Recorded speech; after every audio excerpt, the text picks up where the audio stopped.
Hello class 10th English module for remedial classes page number 23। इस book का मैंने पूरा एक्सप्लेन करवा दिया है, जो आपको मेरे चैनल पे सब मिल जाएगा। इसका एक्सट्रैक्ट, प्रोस का एक्सट्रैक्ट कुछ मैंने करवा दिए हैं, तो जो आपको आई बटन पे मिल जाएगा पेज नंबर 22 से पहले, तो आप जाके वहाँ पे देख सकते हैं। इस बुक से 60% आएगा, तो ये बुक को सबसे पहले आप इसकी तैयारी कर लीजिए इस बुक की, क्योंकि इसमें से 60% पक्के हैं कि इसी बुक से आएगा।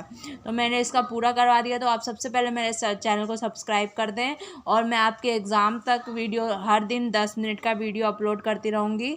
तो आप अगर 10 मिनट मेरे चैनल को देंगे तो आपके लिए भी अच्छा होगा, आपके लिए, क्योंकि मैं भी आपको 10 मिनट, आप मुझे 10 मिनट दे दीजिए, मैं आपको वादा करती हूँ कि आपके 80-90 मार्क्स ज़रूर आ जाएंगे एग्ज़ाम में, अगर मैं बहुत मेहनत कर रही हूँ, आप भी मेरे साथ मेहनत करें। तो स्टार्ट करते हैं। Extract number 2। The house, the only one, is an entire valley set on the crest of a low hill.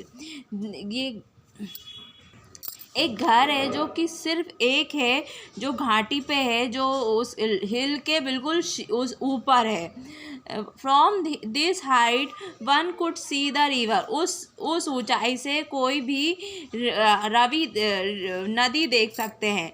And the field of ripe crop dotted with the flower, और जो खेती के जो पके हुए अन्न हैं वो फ्लावर के साथ लगे हुए, फ्लावर के साथ दिख रहे हैं, उनकी डॉट दिख रही है। That always promise a good harvest, वो हमेशा ये वादा होता है कि उसकी अच्छी खेती होगी।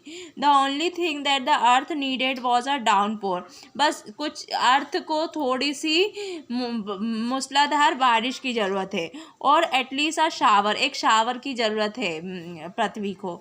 दो आउट द मॉर्निंग लेंचो, सुबह के दिन नेंचो, who knew his field intimately has done nothing age, जो जिसे पता था, न्यू मतलब जानता था, कि उसकी खेती इंटीमेटली मतलब क्लोज, हैड डन मतलब बस हो ही गई है, ठीक होने ही वाली है। नथिंग एज बट, और कुछ नहीं, बट लेकिन see the sky toward the north east, लेकिन वो आसमान देख रहा था नॉर्थ से ईस्ट की तरफ। From which lesson has this text been taken, तो ये कौन सा लेसन है इसका? अ लेटर ऑफ गॉड, ये लेटर टू गॉड, लेंचो की कहानी है ये, तो letter to God. Where was Lencho house situated, Lencho का घर कहाँ सिचुएटेड, ये अपन ने देखा, the crest of the low hill, on the crest of the low hill, पहाड़ों के ऊंची चोटी पे। फाइंड आउट द वर्ड, एक वर्ड ढूंढो फ्रॉम द अबव पैसेज, ऊपर के पैसेज में, which is similar to the word closely. Closely से क्या? इंटीमेटली, क्लोजली मतलब इंटीमेटली मतलब क्लोजली होता है, मतलब करीब है। अब एक्सट्रैक्ट नंबर 3 पढ़ते हैं।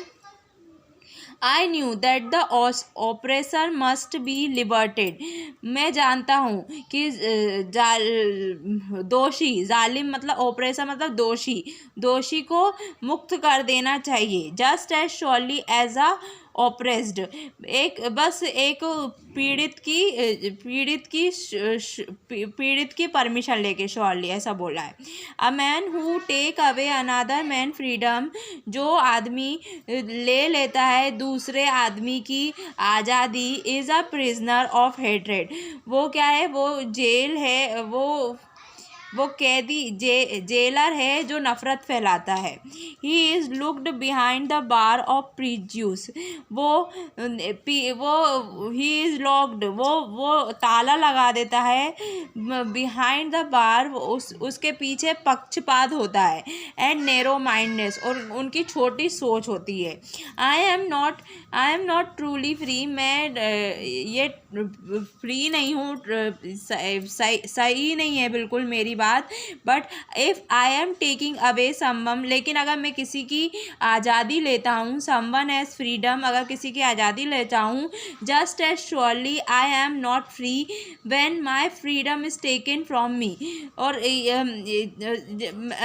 फिर क्या होगा, मैं नहीं हूँ फ्री जब मेरी फ्रीडम, मेरी आज़ादी किसी फ्रॉम मेरे से ली जाएगी। The oppressed and oppressor alike are robbed of their humanity.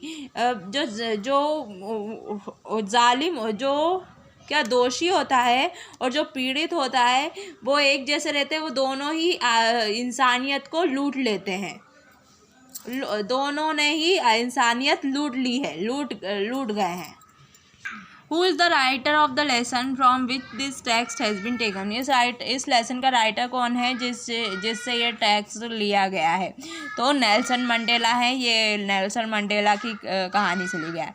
A man who take away another man freedom is a prisoner of hatred. ये तो अपन ने उसमें ही पढ़ा था एक्सट्रैक्ट में। Find out the word from the above text which is opposite. कौन सा शब्द है ऊपर के टेक्स्ट में जो उल्टा शब्द है वाइट का? वाइट का उल्टा क्या होता है? नैरो। ठीक है। एक्सट्रैक्ट नंबर 4 पढ़ते हैं। 10th May dawn bright and clear. 10 मई को शाम बहुत ही साफ थी और चमकीली थी। For the past few days, कुछ गए हुए दिन I had been pleasant besieged by dignitary. मेरे को बहुत ही शांति मिल रही थी, शांति ने घेर लिया था। बाय डिग्निटरी, बहुत अच्छे लोगों ने। एंड दुनिया के नेताओं ने, हु वर कमिंग टू पे देयर रिस्पेक्ट, जो आए थे अपनी इज्जत देने। बिफोर द इनॉग्रेशन, उद्घाटन से पहले देने। The inauguration would be the largest gather ever the international raider on south African soil. जो उद्घाटन था वो सबसे उसमें ज़्यादा लोग आए थे, जो इंटरनेशनल लीडर एवर विदेशी नेता भी आए थे on south African soil. South Africa की मिट्टी में विदेशी लोग भी आए थे। The ceremonies took place in the lovely sandstone amphi theatre. जो सेरेमनी थी वो ली गई थी बहुत अच्छी रेत के पत्थरों में। Formed a union building in Pretoria, जो बनाई थी यूनियन, अच्छी बिल्डिंग बनाई थी जो प्रीटोरिया में बनाई थी। फॉर डिकेड, बहुत दशक के लिए, this had been the seat of white supremacy. ये प्रभु सफ़ेद कलर की इसमें सीट लगाई थी। Now it was the site of a rainbow gather of different colour. लेकिन अब ये ऐसी दिखती थी जैसे इसमें रेनबो कलर मिला दिए हों। रेनबो मतलब सातों कलर मिला दिए हों। And nation for the installation of south Africa first democratic and non racial government. तो क्या हुआ, जो ये देश, ये पहला ऐसा, साउथ अफ्रीका पहला ऐसा देश बना जो डेमोक्रेटिक था और जातिवादी, बिना जातिवादी सरकार का था। मतलब इसमें जातिवाद नहीं मानते साउथ अफ्रीका में। From which lesson has been text have been taken, के कौन से लेसन से लिया गया है ये? तो Nelson Mandela long walk to freedom, Nelson Mandela से लिया गया है ये वाला टेक्स्ट भी।